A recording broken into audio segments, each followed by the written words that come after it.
At around 6:05 in the evening, we received an initial report from Sector San Francisco about a father and daughter who were stranded on a disabled sailing vessel that were experiencing seasickness and were requesting an immediate extraction. Winds were pretty strong out of the south, ripping out, and the seas were a little bit heavy, probably about 9 to 10 foot seas, but we were able to find the boat pretty easily.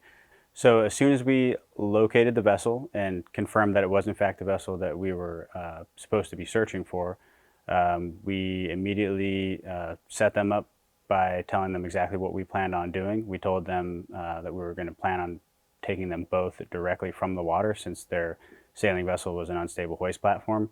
So we went through and kind of guided them through that process about what we were going to do, how we were going to send our swimmer down initially to establish contact, and then he basically walked them through the remainder of the process from there.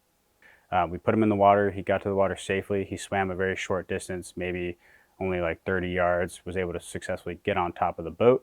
Once he was there, he established radio contact with us directly in the aircraft, told us exactly what he was going to do. He, from that point on, started to prepare the survivors for extraction.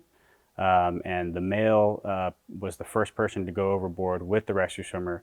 They jumped in tandem into the water. We lowered the rescue basket down. The survivor was placed in the rescue basket, and our swimmer attached himself via his harness to the hook as well, and we lifted them simultaneously from the water. Because the boat made it to the surf zone before we were actually able to send the swimmer back down to get her. So she went on a little bit of a ride for probably about a minute or so, and eventually the boat settled out and beached itself and was pinned there by the waves. Fortunately, the sailing vessel had a heavy keel on it, so it kind of dug into the sand there. And so what we decided to do at that point was forego any type of extraction from the water. We were basically doing a land hoist at that point, and we elected to do a harness to point of our rescue swimmer down to the beachhead. And from there, he simply just walked out, was able to direct the female out of the vessel safely, recovered her and walked her away from the boat so it was no longer a hazard to them. And then we lowered the basket, brought her up in it, and then lowered the bear hoist hook down after that and picked the swimmer up.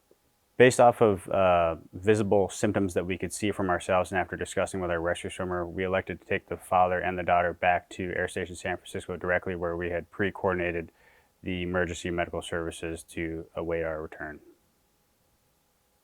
This case last night just drives home the importance of ensuring that you have everything at your disposal, even if you don't think that a situation will arise where you would fall into trouble.